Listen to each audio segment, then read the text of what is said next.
그 사람들은 TV나 아니면 유튜브를 통해서만 공연이나 축구나 야구 경기를 보는 것이 아닙니다. 가끔은 직접 콘서트장이나 공연장이나 경기장에 찾아갑니다. 그냥 TV로 보는 것과 정말로 현장에서 그 콘서트나 뮤지컬이나 축구나 야구 경기를 보는 것은 그 재미와 감동이 정말로 다릅니다. 그래서 어떤 사람들은 심지어 손흥민 선수의 축구 경기를 보기 위하여 영국까지 갑니다. 이렇게 사람들은 자기가 정말로 간절히 원하는 것을 얻기 위하여 대신에 다른 많은 것들을 포기하고 절제하면서 준비합니다. 오늘 하나님의 말씀에도 혼인잔치에 참여하기를 원하는 10명의 처녀에 대하여 기록하고 있습니다. 우리가 마태복음 25장 1절에서 13절까지를 천천히 다 같이 읽도록 하겠습니다. 마태복음 25장 1절에서 13절까지입니다. 시작. 그때 천국은 마치 등을 들고 신랑을 맞으러 나간 10 처녀와 같다 하리니 그 중에 5은 미련하고 5은 슬기 있는 자라. 미련한 자들은 등을 가지되 기름을 가지지 아니하고 슬기 있는 자들은 그릇에 기름을 담아 등과 함께 가져갔더니 신랑이 더디 오므로 다 졸며 잘세. 밤중에 소리가 나되 보라 신랑이로다 맞으러 나오라 하매 이에 그 처녀들이 다 일어나 등을 준비할세. 미련한 자들이 슬기 있는 자들에게 이르되 우리 등불이 꺼져 가니 너희 기름을 좀 나눠 달라 하거늘 슬기 있는 자들이 대답하여 이르되 우리와 너희가 쓰기에 다 부족할까 하노니 차라리 파는 자들에게 가서 너희 쓸 것을 사라 하니 그들이 사러 간 사이에 신랑이 오므로 준비하였던 자들은 함께 혼인잔치에 들어가고 문은 닫힌지라. 그 후에 남은 처녀들이 와서 이르되 주여 주여 우리에게 열어 주소서. 대답하여 이르되 진실로 너희에게 이르노니 내가 너희를 알지 못하노라 하였느니라. 그런즉 깨어 있으라. 너희는 그날과 그때를 알지 못하느니라. 아멘.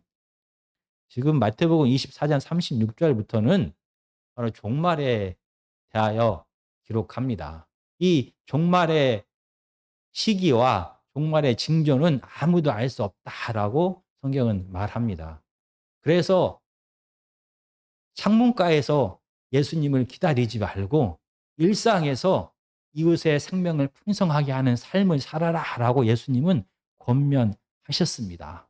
그리고 오늘 두 번째 비유는 우리가 잘 알고 있는 10 처녀의 비유가 오늘 기록되었습니다. 이 비유는 간단합니다. 신랑 맞을 준비를 하는 10명의 처녀가 있습니다. 그들은 등에 기름을 가지고 길에서 불을 켜면서 신랑을 기다리고 있습니다. 그런데 신랑이 생각보다 늦게 오게 되었습니다. 신랑이 늦게 오게 되었습니다. 그런데 결국 신랑은 왔습니다.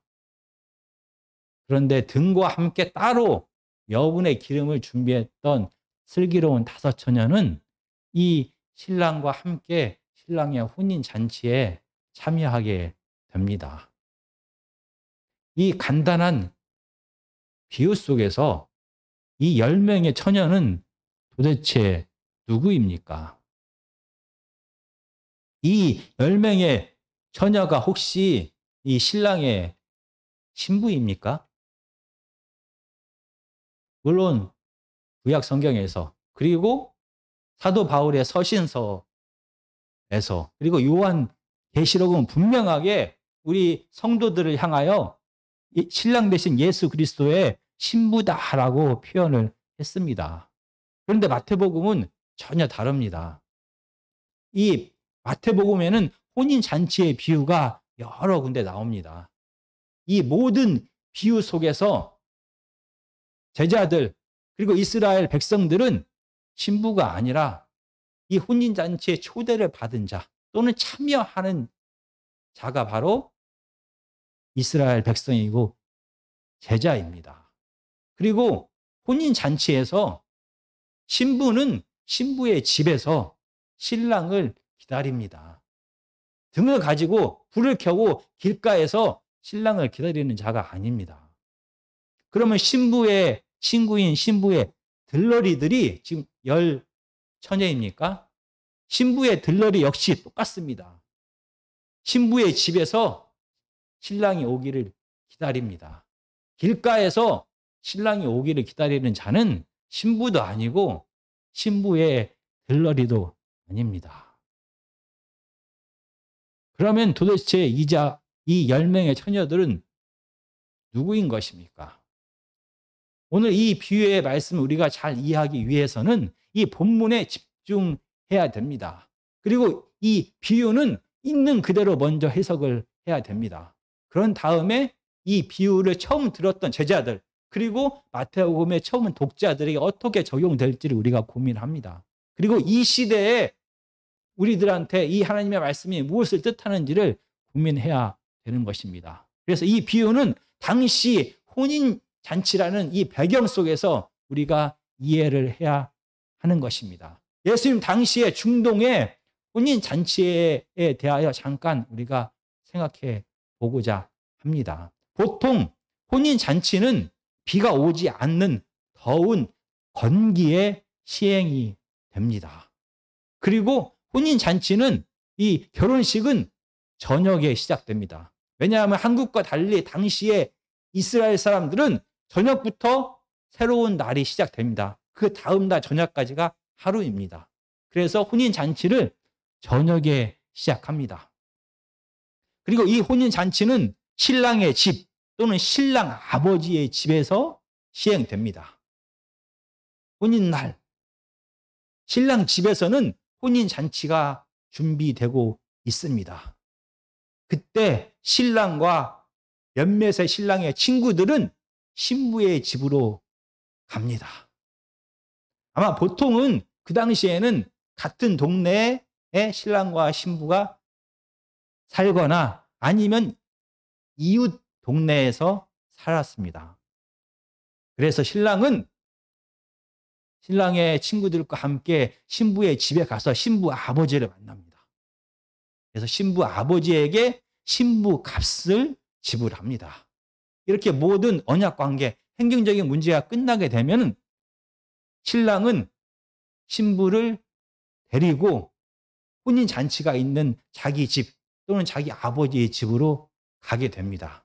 신랑과 신랑의 친구들과 신부와 신부의 가족과 신부의 친구들이 하나의 행렬이 되어서 혼인잔치가 벌어지고 있는 신랑의 집으로 가는 것입니다. 정말 즐겁고 행복한 이 행렬이 시작된 것입니다. 그런데 이 신랑과 신부의 행렬은 가장 가까운 길을 가장 빨리 가는 것이 아닙니다. 그 동네의 모든 골목을 다 돌아다닙니다. 가장 먼 길을 택하여 신랑의 집으로 가게 됩니다.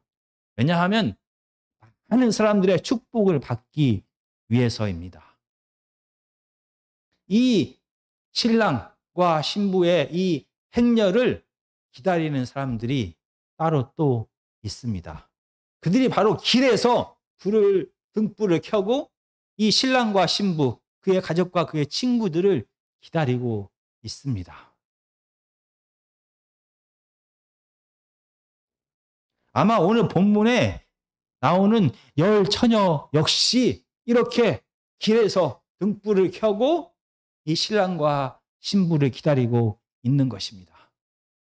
오늘 본문에서는 그냥 신랑을 기다린다라고 기록되어 있지만 이 같은 성경의 헬라어의 다른 사본들 가운데서는 신랑과 신부를 기다린다라고 기록된 것도 있습니다. 그리고 신랑이 대표로 쓰였지만 신랑과 그의 친구와 신부와 그의 가족과 그의 친구들이 하나의 무리가 되어서 지금 신랑의 집을 향하여 가고 있습니다. 이 신랑을 지금 10명의 처녀들이 길가에서 기다리고 있는 것입니다. 이 사람들은 왜 이 10 처녀는 신랑과 신부를 기다리고 있는 것일까요? 물론 첫 번째 이유는 이 신랑과 신부의 결혼을 축하하기 위해서입니다. 그런데 더 큰 이유가 있습니다. 바로 이 혼인잔치에 참여하기 위해서입니다. 이 혼인잔치에서 신랑과 신부, 신랑의 가족과 신부의 가족, 신랑의 친구와 신부의 친구는 초대권을 받아서 이 혼인잔치에 참여하게 됩니다. 그런데 많은 이웃들 가운데는 이 혼인잔치에 초대를 받지 못한 사람들도 많습니다. 그런데 당시에 이 혼인잔치는 정말로 먹을 것이 풍부했습니다. 그리고 많은 음악과 많은 사람들이 거기서 춤추며 놀았습니다. 가장 기쁜 날입니다. 어쩌면은 BTS의 콘서트보다 손흥민 선수의 축구 경기보다 어쩌면 이 당시에 사람들은 더 간절하게 이 혼인잔치에 참여하기를 원했습니다. 그러나 가까운 사람들에게만 주어지는 이 초대권을 받지 못한 많은 사람들은 간절하게 이 혼인잔치에 참여하기를 원했습니다. 마지막 방법이 있습니다. 초대를 받지 못한 많은 사람들 가운데 정말로 자기가 이 혼인잔치에 참여하고 싶으면은 길에서 이 신랑 신부의 행렬을 기다리는 것입니다. 그리고 나서 이 신랑 신부가 왔을 때 이 행렬에 동참하게 됩니다. 이 행렬에 참여하게 됩니다. 그러면 이 신랑 신부와 함께 혼인잔치가 있는 신랑의 집으로 갈 수가 있습니다.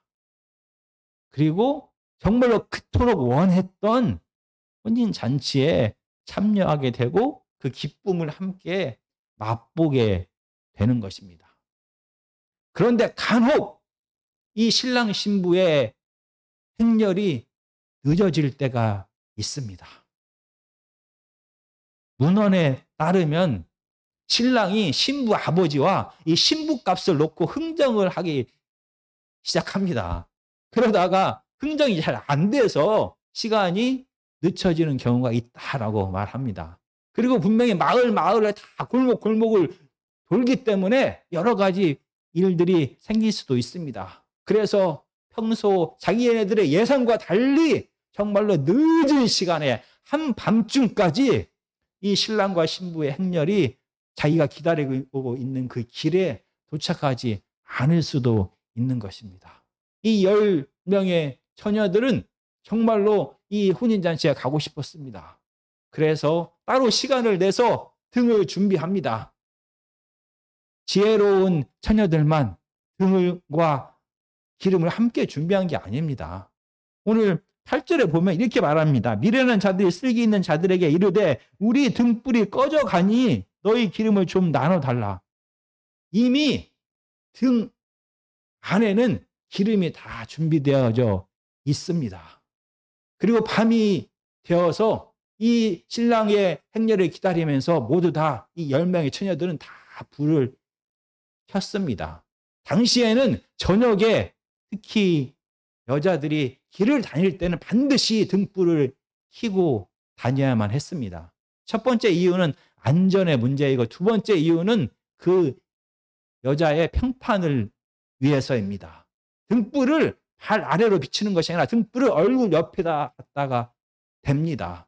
그래서 밖에 다른 사람들 볼 때 이 등불을 들고 이 밤에 다니는 사람이 누구인지를 확실히 알게 하는 것입니다. 그래서 내가 비록 밤에 급한 일이 있어서 다니지만 내 얼굴에 드러낼 수 있을 정도로 나는 떳떳한 일을 지금 하고 있습니다. 라는 것을 드러내게 됩니다.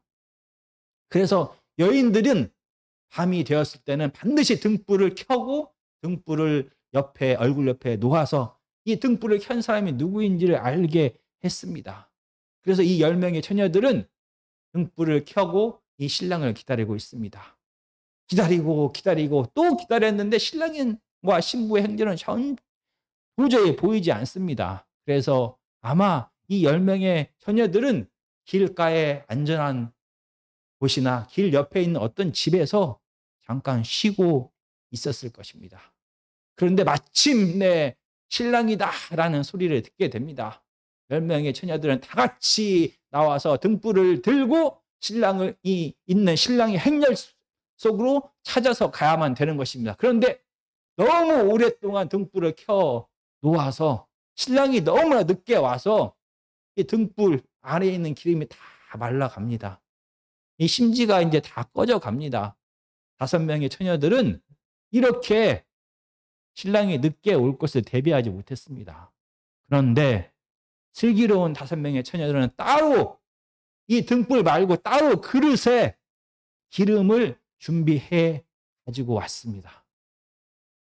왜냐하면 이 5명의 처녀들은 정말로 이 혼인잔치에 가고 싶었습니다. 그들의 간절함이 그들로 하여금 어떤 상황 속에서도 신랑의 행렬을 찾을 수 있도록 신랑의 행렬에 합류하여 이 혼인잔치에 참여하기 위하여 그들은 모든 가능한 모든 준비를 다 하게 되었습니다. 그래서 마침내 신랑의 행렬이 왔을 때 이 슬기로운 5 처녀는 꺼져가는 등불에 자기가 따로 준비한 기름을 부어서 신랑의 행렬을 찾아갑니다. 그리고 신랑의 행렬에 합류하게 되고 이 신랑과 함께 신부와 함께 신랑의 집으로 들어가게 되어 혼인잔치에 참여하게 된 것입니다. 그토록 원했던 이 혼인잔치에 정말 간절히 준비했던 자가 참여하게 된 것입니다. 오늘 본문에서 등불을 10 처녀가 다 준비했습니다. 시간도 마음도 다 준비를 했습니다. 밤에 길에서 신랑을 기다리는 것까지 그런 수고까지 다 했습니다. 그런데 결국은 5명만 이 혼인잔치에 참여하게 된 것입니다. 이 차이점이 무엇입니까? 신랑이 늦게 왔기 때문이다 라고 핑계할 수 없습니다. 내 성격이 원래 그래 라고 핑계할 수가 없습니다. 나는 시간이 부족했어 라고 핑계할 수 없습니다. 나는 기름을 따로 살 여유가 없었어 라고 핑계할 수가 없습니다. 정말로 간절함은 모든 것을 다 통제합니다. 그래서 이 간절한 것을 얻기 위하여 다른 모든 것들을 절제하고 버려가면서 이 간절히 원하는 것을 얻기를 준비하고 또 준비하는 것입니다. 이 차이는 성격의 차이도 시간의 차이도 그의 재산의 차이도 아닌 간절함의 차이였던 것입니다. 정말로 이 혼인잔치에 무슨 일이 있어도 참여하기는 원했던 그 간절함이 다른 모든 상황들을 다 통제하고 절제하고 버려가면서 준비하게 했고 이렇게 간절한 자가 하나님의 나라의 혼인잔치에 참여하게 되었던 것입니다. 오늘 본문은 하나님의 자녀들에게 이러한 간절함이 있어야 된다라고 말합니다. 하나님의 자녀들, 종말을 맞이하여 예수 그리스도의 재림을 기다리는 하나님의 자녀들은 이렇게 혼인잔치에 참여하기를 원하여 간절히 기다렸던 5 처녀처럼 그들의 삶의 중심에서 가장 중요한 것이 하나님의 나라가 되어야 된다라고 말합니다. 그의 삶에서 하나님의 나라가 가장 중요한 것이 되었을 때 그 사람은 하나님의 나라를 결국에는 참여하게 되고 맛보게 되고 하나님과 함께 하게 된다라고 말합니다. 그래서 마태복음은 이미 6장 33절에서 6장 33절에서 이렇게 말합니다. 그런즉 너희는 먼저 그의 나라와 그의 의를 구하라. 그리하면 이 모든 것을 너희에게 더하시리라. 너희는 먼저 그의 나라와 그의 의를 구하라 라고 하는 이 말씀은 계속해서 제가 반복을 합니다. 이 먼저라는 말은 여러 개 중에서 맨 처음이라는 뜻도 되지만 더 중요한 것은 모든 것이 의존하는, 모든 것의 중심이 되는 기준이라는 뜻이 됩니다. 하나님의 나라가, 하나님 나라의 질서가, 하나님의 통치가 우리의 삶에서 우리의 삶의 모든 것을 결정하는, 우선순위까지 결정하는 바로 그 중심이 되고 기준이 된다는 것입니다. 우리가 우리의 삶을, 무엇이 우리의 삶을 움직이고 있습니까? 우리는 우리의 삶에서 무엇에 따라서 계획을 세우고 우리의 삶이 무엇에 따라서 진행되고 있습니까? 내가 가장 사랑하는 것, 내가 가장 간절히 원하는 그것이 우리의 삶을 통제합니다. 내가 가장 사랑하는 그것을 중심으로 나의 시간과 물질과 내 능력이 다 재배치가 되고 사용되기도 하고 사용하지 않기도 합니다. 내가 가장 원하는 그것이 내 삶의 기준이 됩니다. 하나님의 자녀들은 하나님의 나라가, 하나님의 임재와 통치가, 그리고 이 땅에서 하나님의 뜻을 실행하는 그 의로움이, 의가 가장 삶의 중심이 되어져야 된다라고 말합니다. 이렇게 하나님의 나라와 그리고 이 땅에서 하나님의 나라를 실현하는 것이 가장 중요한 간절한 것이 됐을 때 우리의 시간과 우리의 물질과 우리의 능력과 우리에게 하나님께서 우리에게 주신 모든 것이 그것을 중심으로 해서 움직이기 시작하는 것입니다. 이렇게 간절히 원하는 그것 때문에 그것이 아닌 다른 모든 것들은 버려지고 절제되고 후순위로 밀려가게 되는 것입니다. 하나님 나라가 첫 번째, 하나님 나라가 내 삶의 중심이 되었을 때 그 간절함이 다른 모든 것들을 통제하기 시작하는 것입니다.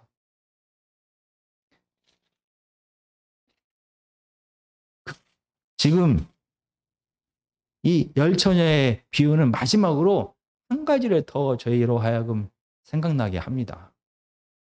바리새인들과 서기관, 바리새인들과 사두개인, 아마 이스라엘의 장로들, 유대 지도자들은 이렇게 생각을 합니다. 나는 이미 하나님 나라의 초대를 받았어. 마치 혼인잔치를 여는 주인공의 가족은 초대권이 없이 그냥 들어갑니다. 그래서 바리새인들은, 서기관들은 자기는 이미 하나님의 자녀 아브라함의 후손이기 때문에 이 혼인잔치에 하나님 나라가 자기에게 주어졌다라고 생각을 하게 됩니다. 우리가 찾아보겠습니다. 마태복음 3장 9절입니다. 침례 요한은 이렇게 말합니다. 속으로 아브라함이 우리 조상이라고 생각하지 말라. 그리고 마태복음 8장 11절과 12절입니다. 또 너희에게 이르노니 동서로부터 많은 사람이 이르러 아브라함과 이삭과 야곱과 함께 천국에 앉으려니와 그 나라의 본 자손들은 바깥 어두운 데 쫓겨나 거기서 울며 이를 갈게 되리라. 이 바리새인들과 서기관, 당시의 유대인의 지도자들은 자기네들은 이미 혼인잔치의 초대권을 받았다라고 생각을 했습니다. 그래서 그들은 어떻게 행동합니까? 바로 어리석은 자처럼 행동을 합니다. 하나님의 말씀에 온전히 순종하지 않습니다. 그들은 외식하는 자가 되어서 겉으로는 하나님을 사랑하는 것처럼, 겉으로는 그의 지위와 그의 혈통이 마치 하나님의 자녀인 것처럼 보여집니다. 그러나 그들의 삶은 겉과 속이 다른 외식하는 자로 살게 됩니다. 왜냐하면 그들은 이미 구원을 받았다, 이미 주대권을 받은 자다라고 생각하기 때문입니다. 그러나 예수님은 분명히 말합니다. 그의 혈통이, 그의 사명이, 그의 지위가 하나님 나라를, 하나님 혼인 잔치를 약속하는 것이 아니다라고 말합니다. 그리고 오늘 본문에서 말하는 것처럼 이렇게 구원은, 이렇게 초대는 은혜로 주어지는 것입니다. 그래서 길가에 서서 이 혼인잔치에 참여하기를 간절히 원했던 이 5명의 처녀에게 은혜로 초대권이 주어진 것처럼 하나님의 자녀들에게 이 구원의 약속은, 하나님의 혼인잔치는 은혜로 기회가 주어졌습니다. 은혜로 기회를 부여받은 자들은 어떻게 살아야 하는 것입니까? 오늘 본문은 분명히 말합니다. 은혜로 혼인잔치에 참여할 기회를 받은 자는 이 기회를 놓치지 않기 위해 근신하여 깨어 있어야 된다. 두렵고 떨림으로 내가 받은 이 기회를 끝까지 이루는 자가 되어야 된다라고 말합니다. 하나님의 자녀에게 오늘 우리의 하나님의 말씀은 두려움과 떨림으로 구원을 이루라라고 말합니다. 예수 그리스도의 죽으심과 부활을 통하여 값없이 은혜로 우리에게 구원의 기회가 주어졌습니다. 값없이 구원의 기회를 받은 자의 사명은 두렵과 떨림으로 온전히 하나님의 뜻에 순종하면서 일상을 살아가는 것입니다. 정말 예수님의 임재, 마지막에 완전하게 임하신 하나님의 나라를 기대하면서 오늘 하루하루 매 순간순간마다 하나님의 뜻을 온전히 행하면서 두려움과 떨림으로 살아가는 것, 그것이 바로 구원을 이루는 길이다라고 오늘 본문은 말합니다. 정말로 하나님의 영이 우리로 하여금 이 하늘나라의 가치, 하나님의 가치, 하나님과 함께함의 가치를 볼 수 있는 눈을 열어주시기를 간절히 우리는 기도해야만 하는 것입니다.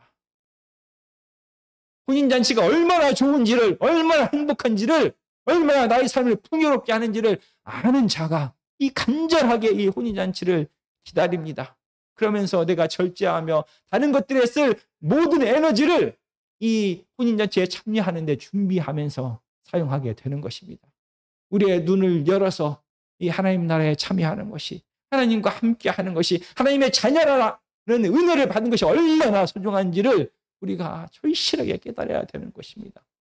우리의 힘과 능력이 아닌 성령께서 우리에게 임재하여 주시사 우리의 눈을 열어서 이 하나님의 자녀가 됨이, 하나님의 나라에 참여하게 되는 것이 얼마나 귀한 것인 것을 깨닫게 될 때 우리는 모든 것을 다 버리고 이 하늘나라를 찾게 되고 구하게 되고 이 우리가 얻은 이 은혜를 끝까지 잃지 않기 위해 두려움과 떨림으로 살아가게 되는 것입니다. 성령께서 우리로 하여금 신랑을 기다리고 신랑을 쫓아서 하나님 나라에 들어간 이 길에서 기다리던 처녀처럼 먼저 이 구원의 길을 가신 예수 그리스도의 삶을 쫓아갈 수 있도록, 그 구원의 길을 끝까지 걸어갈 수 있도록 우리에게 힘 주시기를 우리가 기도해야만 하는 것입니다. 정말 이 5처녀, 지혜로운 5처녀처럼 간절히 하나님 나라를 소망하고 우리에게 값없이 주어진 이 하나님의 자녀의 은혜를 끝까지 잃지 않기 위하여 두려움과 떨림으로 온전히 순종하며 살아가는 저와 여러분들이 되기를 간절히 기도드립니다.